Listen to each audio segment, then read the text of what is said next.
You're looking at the old Boston Post Road, better known as Route 20. Used to run right up here and right to the front door of the old Wayside Inn. It still does run up to the front door, but now it's just their private driveway. Hi, I'm Dan Ginden, and you're about to experience living history.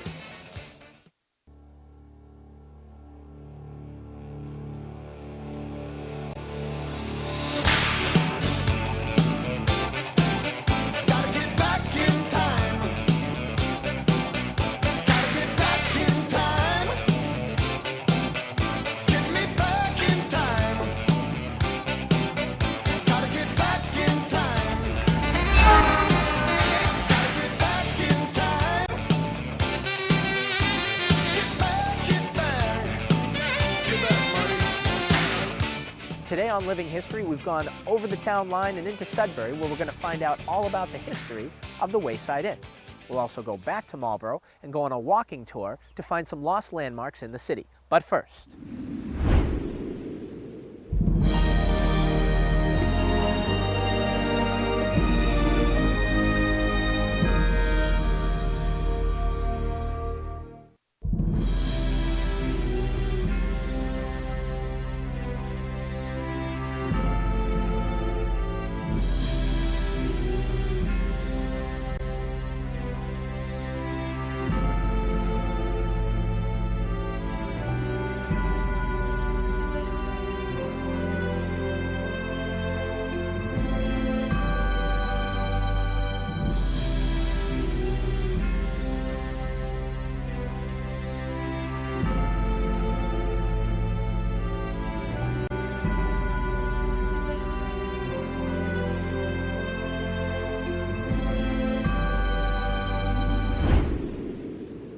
the Wayside Inn has been offering up its hospitality since 1716. And if you like history, and I'm sure you do because you're watching our program, all you need to do is walk through the front door of this nonprofit organization and they will take you back in time.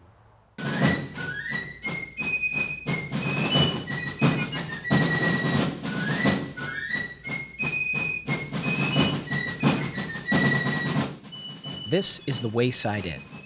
Nestled off of Route 20 in neighboring Sudbury, this historic area has been a hospitable stopover for famous guests and weary travelers alike. It's seen expansion, it's been owned by visionaries, and it's seen its own tragedy and poor business, only to rise up from the ashes.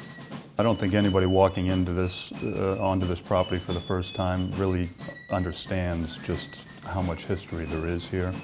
The Wayside Inn as we know it today took its first breath in 1702, when David Howe built a one-room deep, two-story dwelling on a plot of land deeded to him by his father, Samuel. It was due him because he was I think he was the fourth son, David was, and he had been married 2 years. And Samuel Howe, if you look at everything written about him and his written records, he must have been a hyperactive type A personality. He's all over the map. He's buying land, selling land, he's doing this, building that, improving the roads, building a bridge. I mean, he's everywhere. And right up until his 2 weeks before he died, I think he died in his 70s. So I think he just forgot to give his son something. Did the name Howe ring a bell? It should. As we already mentioned, David Howe is the son of Samuel and Elizabeth Howe, who were married in Marlborough. Why were they married in Marlborough? Maybe it had something to do with the fact that Samuel's father, John Howe, was one of Marlborough's founding fathers. In 1716, David added 2 more rooms and applied for an innkeeper's license. Howe was granted permission to, quote, keep a house of entertainment for travelers, end quote. Howe's Tavern would thrive, thanks in part to the old Boston Post Road running stagecoaches from Boston and Worcester all the way to New York City. This unpaved driveway is a little more historic than it looks. That's actually remnants of the original Boston Post Road, and it ran within 10 feet of David Howe's front door. But why did David Howe choose to run a tavern? You could say that it was in his blood. His father Samuel and grandfather John both had experience in innkeeping. John had run taverns in Sudbury and Marlborough. The other reason? Location, location, location. His proximity to the post road, really, you couldn't help but notice the Howe homestead.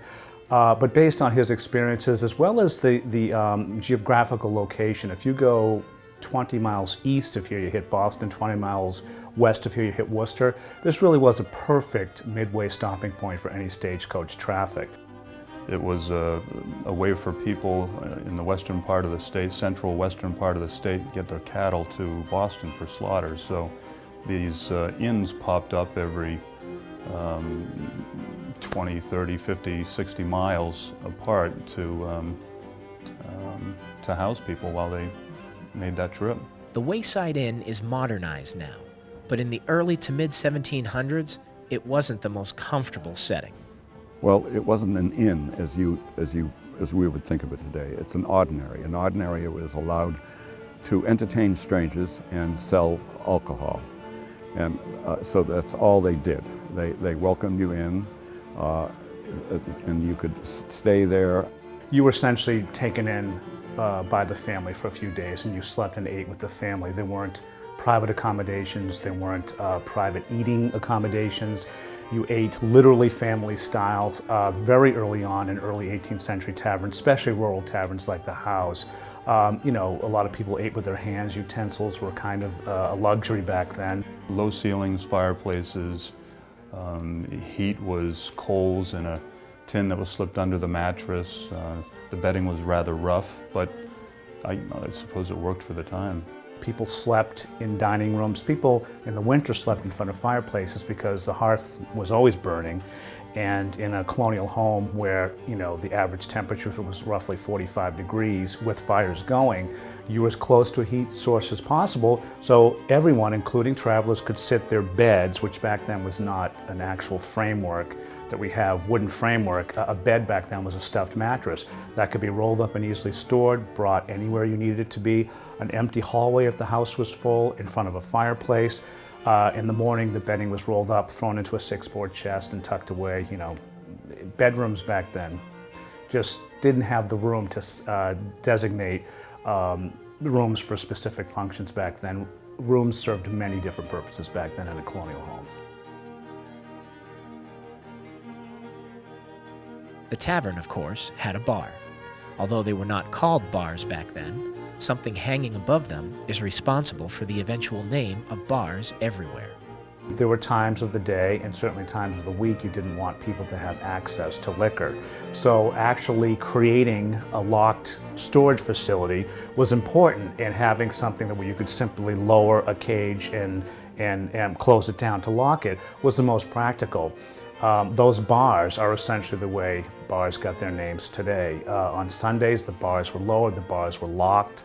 No one had access to liquor. So bars came from, the term bar actually came from its resemblance to the bars you'd see in a prison. David Howe's business was a success. In 1746, he turned over that success to his son, Ezekiel. Through the prosperity of Howe's Tavern, Ezekiel Howe was able to expand. 4 rooms were added to the back, 2 on the first floor and 2 on the second floor. Because of the size, the central fireplace was removed and 2 new chimneys were added to help heat the tavern.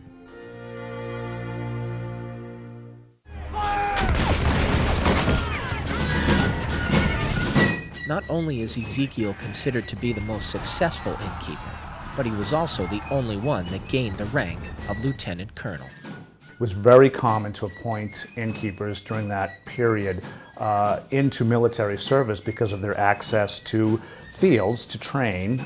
Minutemen and farmers weren't a highly trained military army back then. It was basically farmers using any weaponry that they could.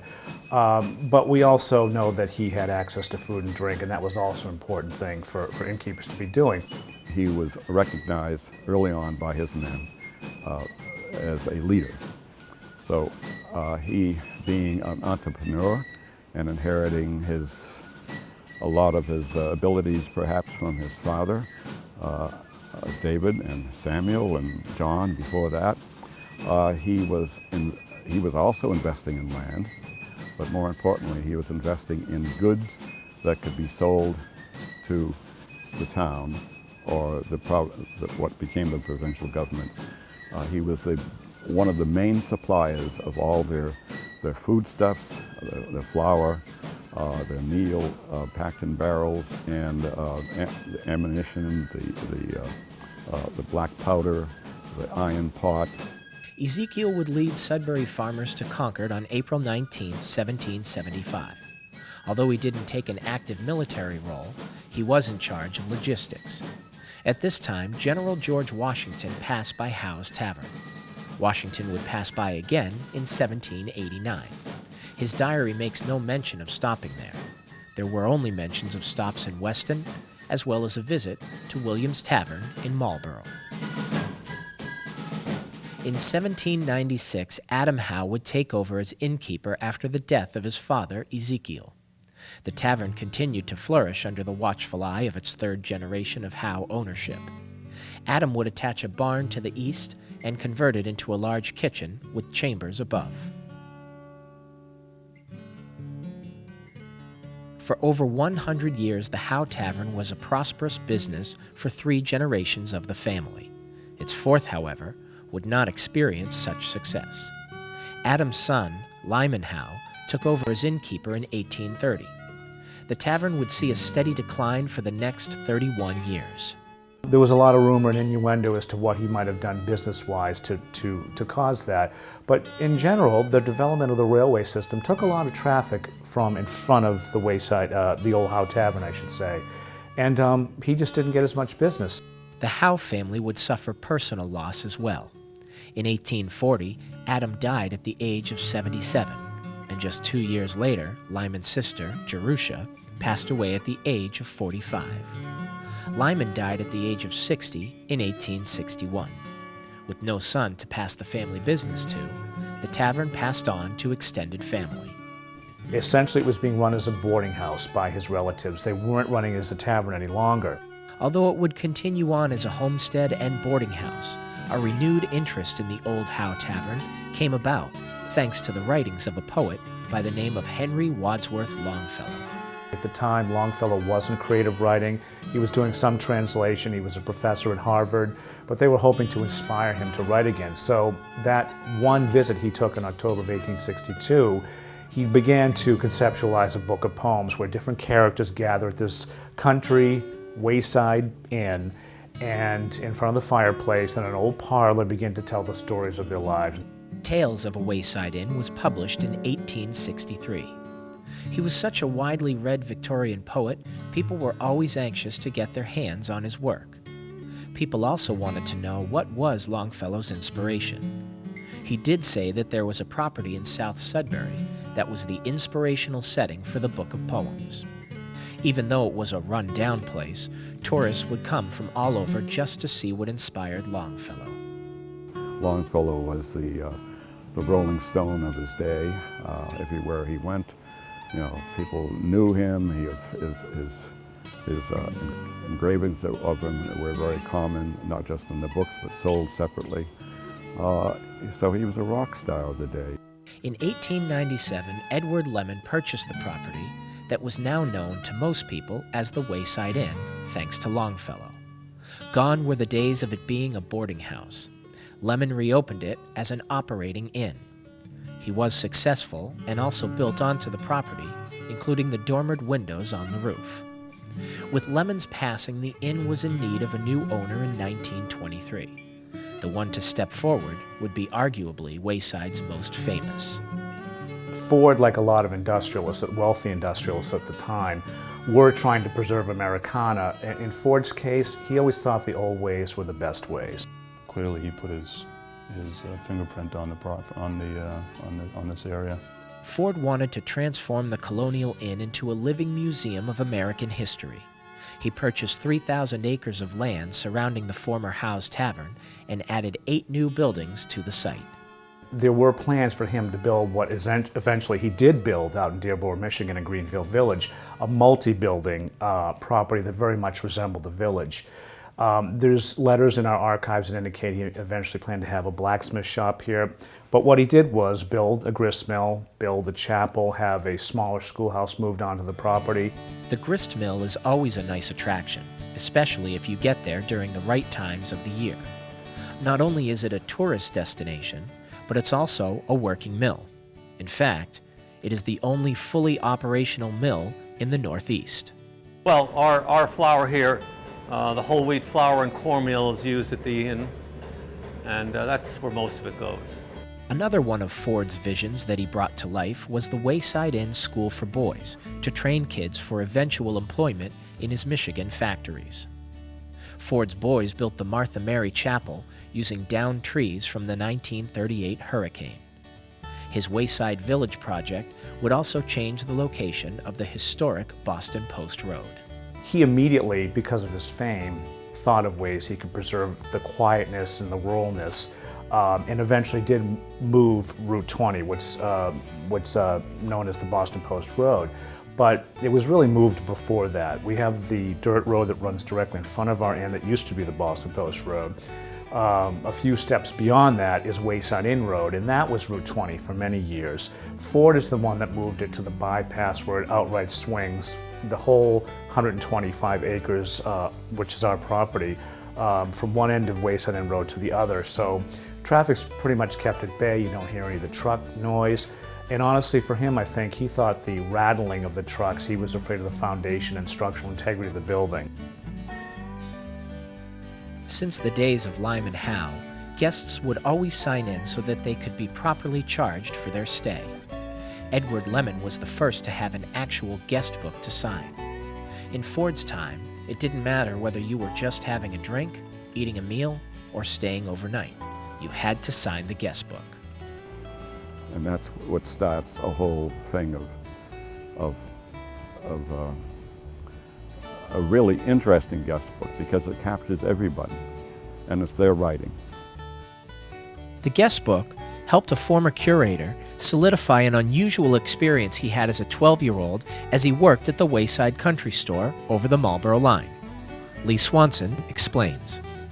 My job was to, which I lackadaisically did, was to go out and pick up the trash, pick up the papers.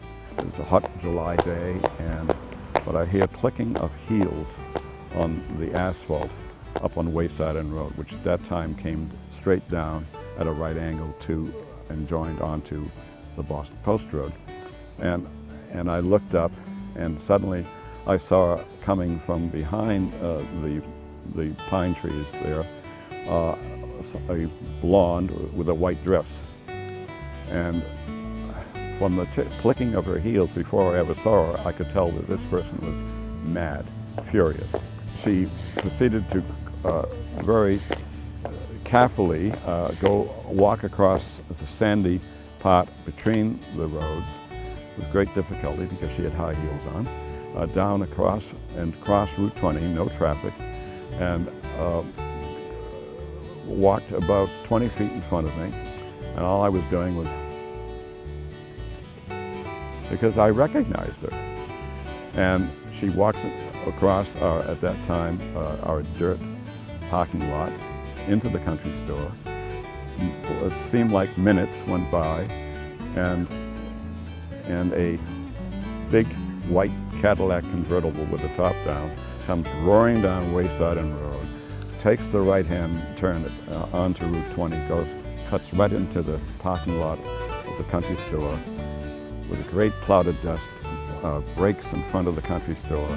The passenger side door is thrown open by the driver.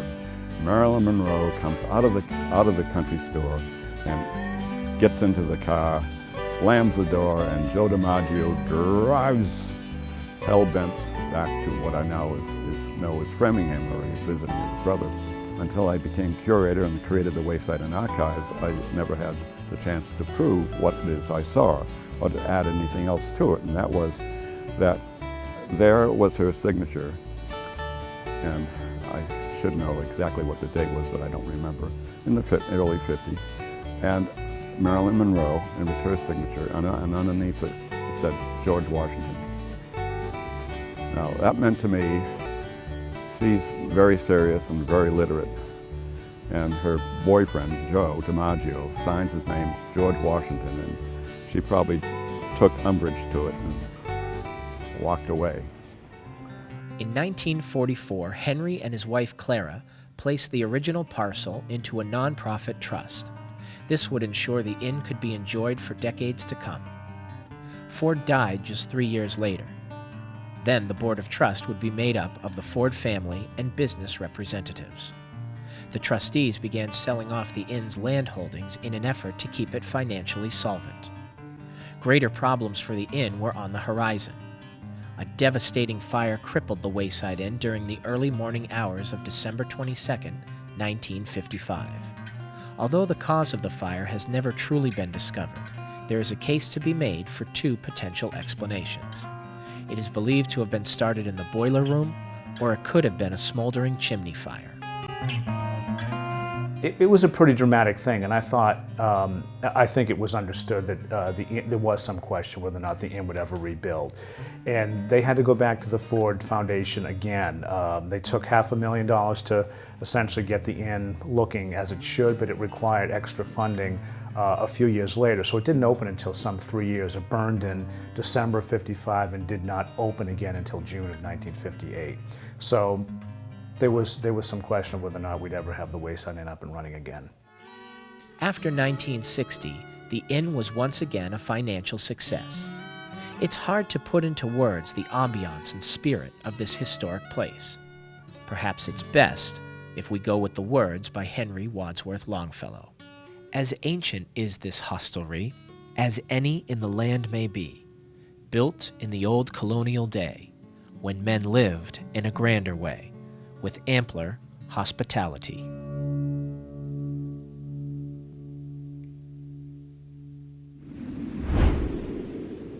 Did you know that the grist mill was once owned and operated by the Pepperidge Farm Corporation? Pepperidge Farm remembers. Living History will be right back, but first.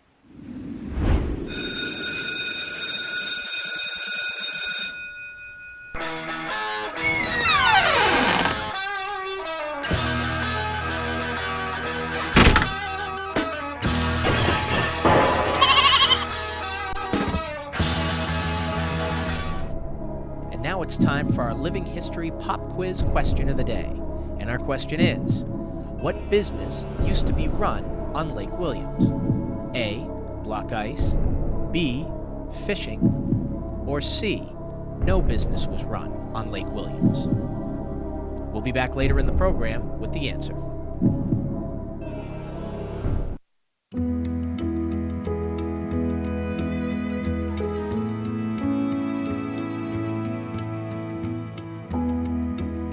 Do your part. Visit feedingamerica.org/hunger and find your local food bank today.